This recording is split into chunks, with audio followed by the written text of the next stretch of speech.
What's going on YouTube? This is Ninja Turtle, and I wanted to go back and revisit Doctor Strange and have a more of a spoiler talk about the movie. If you prefer to have a spoiler-free talk or review, I've already did this way back a week and a half ago, maybe 2 weeks ago as of this upload. I'm going to leave it here so you can click on it, or it's going to be in the description below for you to click on that link if you'd like to see my spoiler-free, at least mostly spoiler-free review on Doctor Strange. But this is more of a discussion about the things that in the movie that are spoilers, that are just cool things, and also going forward after this movie, like what's gonna happen. So a lot of the stuff that I didn't mention in the review for Doctor Strange is because it was very spoiler. The only thing I really said that spoiled it in the review is that Dormammu was in the movie. So Dormammu, getting a little bit more into him, he's a pretty big deal. So as far as big bad villains in the Marvel universe, yeah, Thanos, who you are more than likely already know who Thanos is because of all of the teasers that they've had in all of the previous Marvel movies. Thanos is up there. He is pretty much one of the strongest and most evil, vile, baddest dudes in the Marvel Universe. Dormammu is like right there, if not possibly stronger than Thanos. Dormammu is a lifelong villain of Doctor Strange.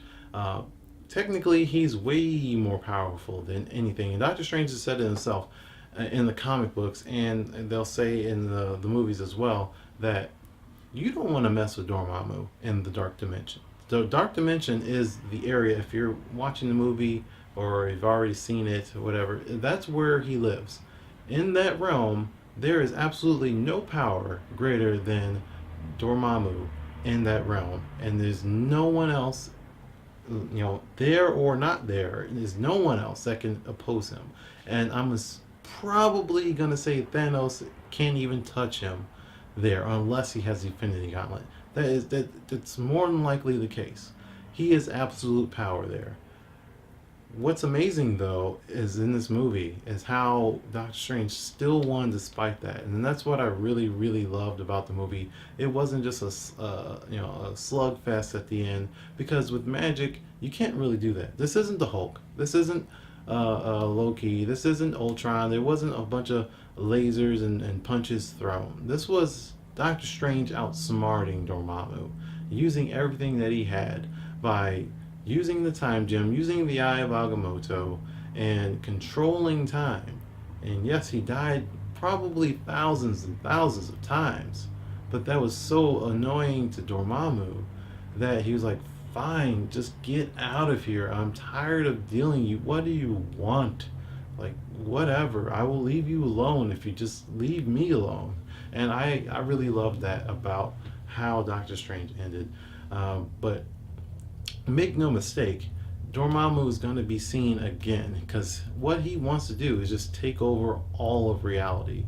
He just can't do that because he's trapped in the dark dimension by spells and things, and he's using his little influence that he has on Earth and his following on Earth, like someone like a Baron Mordo, who is Carl Mordo, the black guy, if you just don't know, in the Doctor Strange movie. In that movie, he was not following Dormammu, but we can assume in the future installments of Doctor Strange, that he's going to be going down that path. While we're on the subject of Mordo, what is going to happen? So let's talk about that end credits sequence. So if you didn't stay to see the end credits of Doctor Strange, you might have missed on too, but the one about Mordo is the second one, way towards the end after the black background, white text, the regular credits, the very last one. And all it did was show that Mordo was going down a dark path. That sorcerer that healed himself, that was injured, he's playing basketball when Stephen Strange found him and told him about the temple, whatever. Like that guy, Baron Mordo or Carl Mordo in this movie, tracked him down and killed him. He said there's too many sorcerers, because he's rejecting the Ancient One's teachings. He's rejecting Doctor Strange as a friend, as a brother, as anything. He's rejecting all of it, but he's trying to kill all of the sorcerers. So going forward, Baron Mordo is just your classic villain. Doctor Strange, you know, perennial villain if there ever was one. Is they are arch nemesis, for lack of a better word. So that's what's going to be happening going forward. But usually, Baron Mordo is trying to summon Dormammu to this realm of existence, and as Doctor Strange is barely being able to keep Dormammu at bay, keeping Dormammu from entering this realm. Now, the funny thing is about it, Dormammu, when he's here, if he ever gets here, his powers are drawn from the dark dimension, and that's what the Ancient One was also using to keep herself alive. That's why she was so old. We don't even really know how old she was, but she was using powers from drawing power from the dark dimension to stay alive. Once Dormammu's here, he's not able to do that. So he's considerably weaker, sure, and that's why he hasn't invaded Earth yet. That's why he hasn't taken over the all of existence, because his power comes from there. Once he leaves there, he's not a norm. He's still someone to be messed with. He's still someone to be reckoned with. You don't want to mess with him. He's very powerful, but he's nowhere near as powerful as he is in the dark dimension. So again, going back to the ending of Doctor Strange, that's why it was so cool, because you got someone that is absolutely omnipotent, and he outsmarted them. That's amazing. So going forward, though, the other thing is what's going to happen with Doctor Strange. So the first end credit sequence of Doctor Strange had Thor and Doctor Strange meeting for the first time, and he's talking about Loki. Can you help me find my brother? So I actually kind of forgot all about this. I haven't seen Thor: The Dark World in so long. It's not a great movie, but at the end of that, Frigga, Thor's mother, is dead. I remember that part. Odin is gone. We don't know exactly what happened to Odin, but we know that Loki was tricking everyone to believing that he was Odin. He changed his appearance. He did his thing as Odin. So he was sitting on Odin's throne, but there was no real Odin. So we don't really know if Odin is dead. We don't know if Odin's in Odin sleep, and we don't know if he's out on a journey or what's happening. So in real life, first off, Anthony Hopkins does not want to be Odin anymore. So he's actually said on record that Odin is dead. But that's not necessarily the case, and it doesn't have to be the case. And just because an actor doesn't want to play a certain part doesn't mean that that character is dead. Because take a look at Iron Man. Remember, you had Terrence Howard playing Rhodey in the first Iron Man movie, and through real life disputes over various things, which is a whole nother discussion, they replaced him with Don Cheadle. They just went ahead and did that. They didn't say, "Oh, Rhodey's dead," or "This is a clone," or anything like that. They said, "This is Rhodey now." Like that's it. There's no change. So just because Anthony Hopkins doesn't want to be Odin anymore, it doesn't mean that Odin won't be in the next movie. He can still be replaced, or they can be dead and just no more Odin, or he can be in Odin sleep. So if you don't know, Odin sleep is, well, first you got Odin's power. That's his own power. If you don't know, Odin's power itself is called the Odin Force. It's just because he is Odin, he named his own powers after himself. But those powers actually came from his family members, I believe, if I remember correctly, his dying brothers or something like that. They came from two other people, and once those were combined, he called them the Odin Force. So they're pretty much, straightforward. He can do almost anything. He's incredibly powerful using Odin. That's why he's the god. He's the top god of all of Asgard. But when he uses Odin Force and he exerts himself, like he uses, maybe he's fighting Hulk or whatever it is, he's defending Asgard.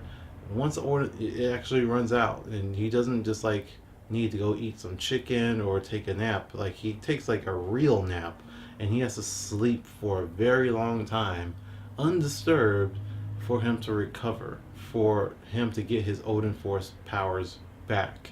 So he actually literally gets into a kind of cocoon sort of thing and just goes into almost like a coma.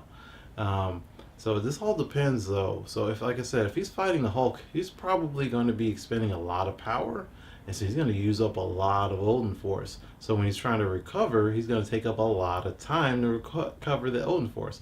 Now, if he's fighting something else a little bit smaller in scale, but he still uses his Odin Force powers and has to go to sleep, maybe he's going to recover sooner than that. So it all depends on, well, really the writers and how they say, oh, Odin needs to sleep for 2 years or 10 years. It's really up to them.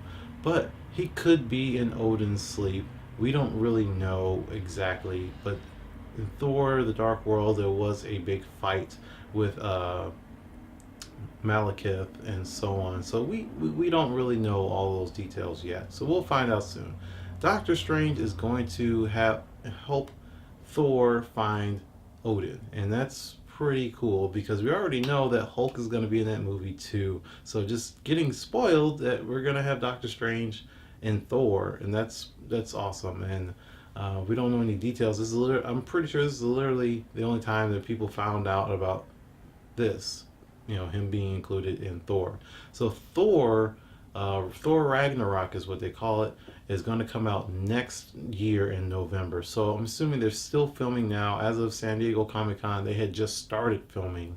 So that's back in July. So they might be still filming it now, probably wrapping it up and throwing in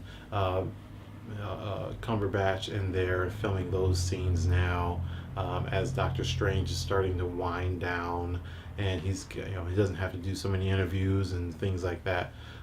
So they could throw him in there and finish that. And again, Thor Ragnarok comes out next November. What to look forward to from Marvel specifically? We're not getting really anything for a little bit of time. 2017 is going to have the Guardians of the Galaxy 2, is going to have Spider-Man Homecoming, and it's going to have Thor the Dark World, or excuse me, Thor Ragnarok. I keep saying the Dark World. Um, those are your Marvel specific offerings for next year. And then in 2018 is Black Panther, because they're casting that right now. And they're also, I believe it's going to be Avengers. I believe off the top of my head is going to be Avengers after Black Panther, and then Ant-Man and Wasp are going to be dropping in 2018 in the summer, with a Captain Marvel movie somewhere in 2019, and then the second, or the Avengers movie after that, which they haven't titled yet. It's not Infinity War Part 1 and 2, if you missed that. There's that. Infinity War is just its own movie that's coming in 2018, and then the second Avengers movie is untitled, but that's coming, I believe, in 2019 off the top of my head. But make sure you subscribe here on YouTube for more videos covering Marvel stuff, more videos on video games and stuff like that. I am going to be reviewing the next review that I have up. If I don't review Luke Cage, somebody shoot me, because I should have done this a month ago. I've actually watched it a month ago, and I just haven't gotten around to do it. Somebody let me know if you guys want me to do a review on Luke Cage as a whole series, the entire thing. And then also the next movie I'm going to review more than likely is going to be Star Wars Rogue One, or Rogue One Star Wars Story, whatever it's called. That's going to be the next review on the movie side. That's not for another month, but I am looking forward to seeing that movie. Make sure you subscribe for more. I am Ninja Chortle, and I am peacing out.